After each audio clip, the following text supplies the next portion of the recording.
Le 22 janvier dernier, dans le cadre du grand débat sur la Loire, Alain Raguido, vice-président de la CCI de Nantes-Saint-Nazaire, s'est exprimé notamment sur les enjeux économiques de la Loire, au regard de l'activité économique en bord de Loire et sur la Loire.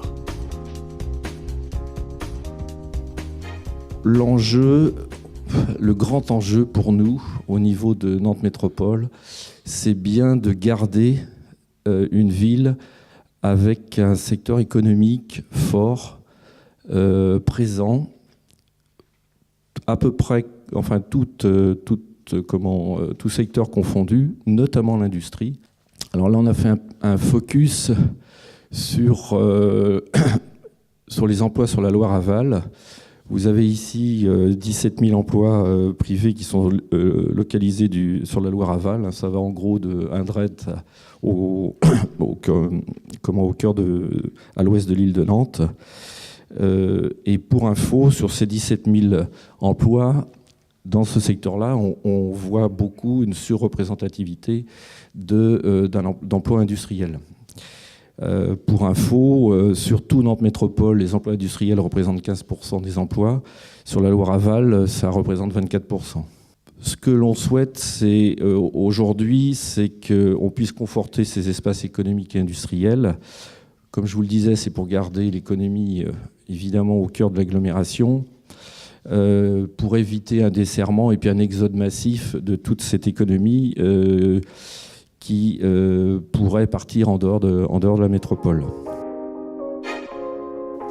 On se dit aussi qu'on raisonne au niveau de la Loire, on raisonne sur le dessus, on raisonne sur ses rives, mais il faudrait qu'on pense aussi au-dessous.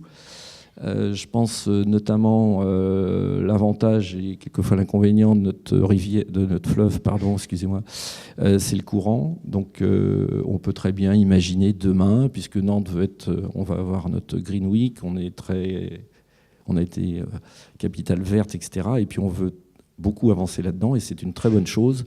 On peut très bien imaginer, j'en sais rien, on a des hydroliennes que Alstom, qui est maintenant dans notre région, qui sont en train de tester dans l'océan, enfin en mer du Nord, enfin en Manche, par exemple. Eh bien, on peut très bien imaginer qu'on ait ça aussi au fond de l'eau, et puis qu'avec ça, on puisse produire de l'énergie pour des quartiers ou des portions de quartiers. Pareil sur des prises d'eau. Au fond de l'eau, on a des températures qui sont relativement constantes, et on peut très bien imaginer d'aller pomper de l'eau et puis de nous en servir pour rafraîchir, pour faire en sorte qu'on ait un écart de température plus faible, si on veut, si je peux m'exprimer ainsi, pour à la fois ou chauffer ou rafraîchir les futurs bâtiments. Donc peut-être penser aussi à ça, que la Loire, elle peut, à elle toute seule, elle peut nous servir. Retrouvez l'intégralité de l'audition d'Alain Raguido sur nantes-laloireetnous.fr.